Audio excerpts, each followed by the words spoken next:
तो दोस्तों अब ऐसा महसूस होता है कि एपी सिंह बुड्ढा जो है सटिया गया है। जिस तरीके की वो बातें अब करने लगा है उससे यही साबित होता है कि अब उसके पास करने को कुछ नहीं। तो उसने एक झूठा समझ लो, जिस तरीके से वो मिथिलेश भाटी को झूठी गीदड़ धपकियां भपकियां देता रहा, तो मिथिलेश भाटी तो बेचारी एक गांव की एक कम पढ़ी लिखी औरत थी, तो वो उसकी बातों में भी आके बेचारी डर गई, थोड़ा खौफ खा गई, तो वो खामोश हो गई।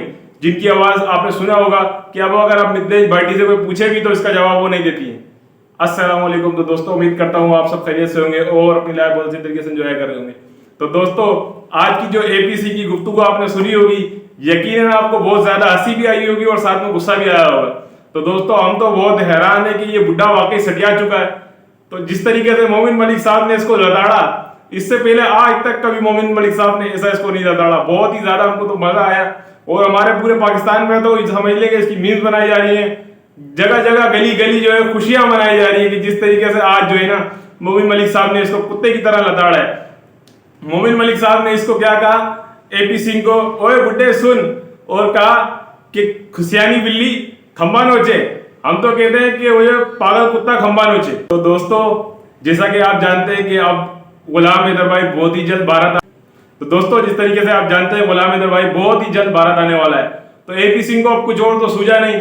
हमने तो बोला अब ये बिल्कुल चूहे की तरह बिल में घुस के बैठ जाएगा, तो मगर इसने ये सोचा कि बिल्कुल अब इतने टाइम से 10 महीने से जो ये असली घी के अंदर हाथ चपोड़ता रहा, उंगलियां चाटता रहा और असली घी और मक्खन के मजे चखता रहा, जिसकी बहन जो है जिस तरीके से ये कहता रहा कि मेरी बहन ने जो है मर्दों की मर्दानगी टेस्ट करती है।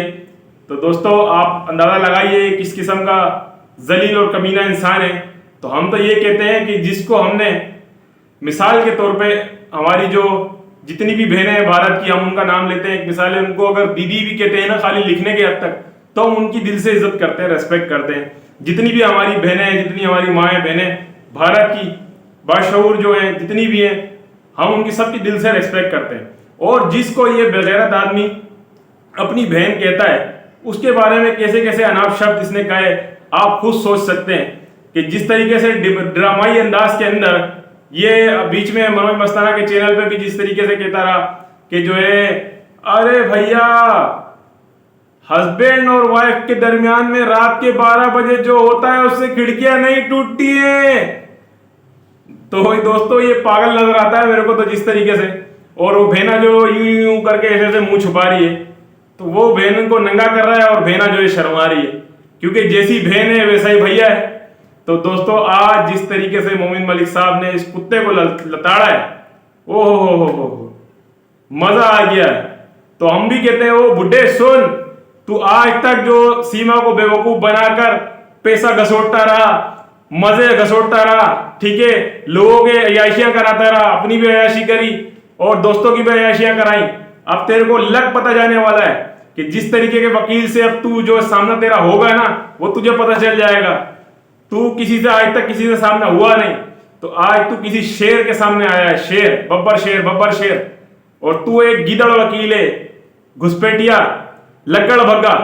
तेरे को आज पता लग जाना है। जिस तरीके से मोमिन मलिक साहब ने आज कहा है ना, तो मोमिन मलिक साहब वो शेर है जो गरजता भी है और बरसता भी है, और तुझे पता चलने वाला है। तू जो दुनिया को बेवकूफ बनाता रहा और खुसूसी तौर पे जो 2-4 लोग तेरे साथ है, तू समझ रहा है कि बिल्कुल जो है मैं हवा में उड़ रहा हूं, तू सीमा को तब तक बेवकूफ बना रहा है। ये 140 करोड़ अवाम, भारत की गैरतमंद अवाम बेवकूफ बनने वाली नहीं है तेरी ऐसे बातों में। जैसे तू दुनिया को बेवकूफ बनाता है ना बिना डुगडुगी के नाचने वाले बंदर, और वो तेरी बहन बंदरिया नंबर 1 की, तुम वो बंदर और बंदरिया हो जो बिना डुगडुगी के डांस दिखाने लग जाए। तू भी वही कर रहा है, तेरी बहन भी वही कर रही है। मिनट के अंदर तुम पल में तोला पल में माशा। तुम लोगों के न जाने कितने रूप हैं, एपी सिंह और सीमा तुम्हारे कितने रूप हैं। और वो लप्पू को तुमने तो बेवकूफ बना के रखा हुआ बीच के अंदर, फिर लप्पू का नाम करके काम तुम्हारा बीच में चल रहा है। खुद ही घी डाल रहे हो, खुद ही घी खा रहे हो, हमको बेवकूफ बना रहे हो, पूरे अवाम को, पाकिस्तान को, पूरे भारत को बेवकूफ तुम लोगों ने बना के रखा हुआ है। मजे तुम लूट रहे हो हैं, जाली बहन बना के मजे लूट रहा है सारे। और अभी तेरे को लग पता जाना है जितने तूने मजे कर लिए ना, बुढ़ापे के अंदर तेरे को शर्म तो आ नहीं रही है। जिस तरीके की तू बातें कर रहा है, अपनी बेइज्जती करा रहा है। निर्भया कांड के अंदर भी तू दुनिया को बेवकूफ बनाता रहा, ठीक है, और टीआरपी वसूल करने के लिए तूने सारे काम कारनामे करे। जिस तरीके से सीमा पहले नेपाल गई, नेपाल से वापसी आई, तो ये सारे रास्ते हमें तो लगता है तू ही बताता रहा है इसको। इसके सीमा को यहां से वहां बुलाने का पूरा जो कारण है वो एपी सिंह तेरा ही लगता है हमें तो। सचिन तो बेवकूफ, उसको तो बोलना ही नहीं आता, वो ला ला ला ला ला ला करके बोलता है मैं थाला था, मैं बेथा था, मैंने फलाना तल्ला था।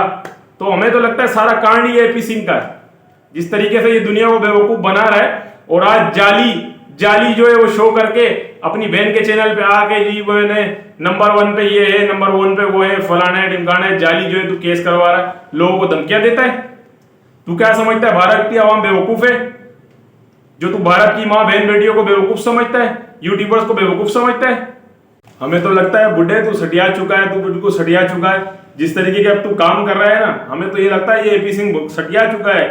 बेवकूफ आदमी, जाहिल आदमी, किस किस्म का बेवकूफ आदमी है ये। अपनी बहन को जो बहन कहता है, बनी हुई बहन, अरे हम तो कहते हैं जिसके साथ अगर लिख भी दे जाए ना तो हम तो उसको भी बहन मानते हैं। तू तो उसके पास जाता है, मिलता है, ठीक है। तो एपी सिंह से मैं ये कहना चाहता हूँ कि भारत की जो बहन भाई है, जो अवाम है, 140 करोड़ जनता है, उसको बेवकूफ़ ना समझे, ठीक है। वो पढ़े लिखे बाशऊर लोग तुम्हारी बातों में आने वाले नहीं है। और जिस तरीके से तुम पूरी दुनिया को बेवकूफ़ बनाने की कोशिश कर रहे हो तो तुम हमेशा नाकाम हो। जीत हमेशा सच की होती है और गुलाम हैदर भाई सच्चा आदमी है। तुमने कहा कि वो उसको भारत सरकार कभी भी ना उसका केस दायर करेगी, ना उसको कभी आने की इजाज़त देगी। तो हमें भारत के कानून पे, भारत की जनता पे, भारत के अदालतों पर पूरा भरोसा है। तो हमको भारत के कानून पर पूरा भरोसा है, योगी जी, मोदी जी और भारत की अदालतों पर पूरा भरोसा है। जिस तरीके से एपी सिंह ने भारत के कानून को दुनिया की नज़रों में गलत शो करने की कोशिश करी, तो दोस्तों एपी सिंह ने भारत को बिल्कुल दुनिया की नज़र में गलत साबित करने की कोशिश करी। जिस तरीके से उसने कहा कि भारत के अंदर ना तो गुलाम हैदर केस लड़ सकता है, ना भारत कभी उसको गुलाम हैदर भाई को आने की इजाज़त देगी। तो दोस्तों गुलाम हैदर भाई का केस भी भारत में दाखिल हो चुका और गुलाम हैदर भाई बहुत ही जल्द भारत के अंदर आने भी वाला है।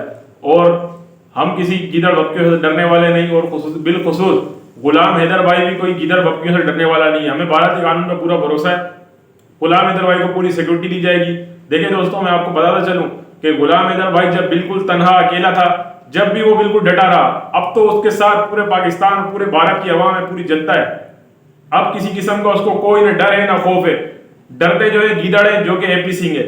और हमारे मोमिन मलिक साहब एक बब्बर शेर है कि जिस तरीके से आज उन्होंने इसको लताड़ा है, इसको जिंदगी भर याद रहेगा। अपने बुढ़ापे के अंदर जो अपनी ये बेइज्जती पे बेइज्जती करा रहा है, जलील हो रहा है, तजलील हो रहा है, इसको फिर भी शर्म नहीं आ रही। दोस्तों आज की वीडियो दीजिए, अल्लाह हाफिज।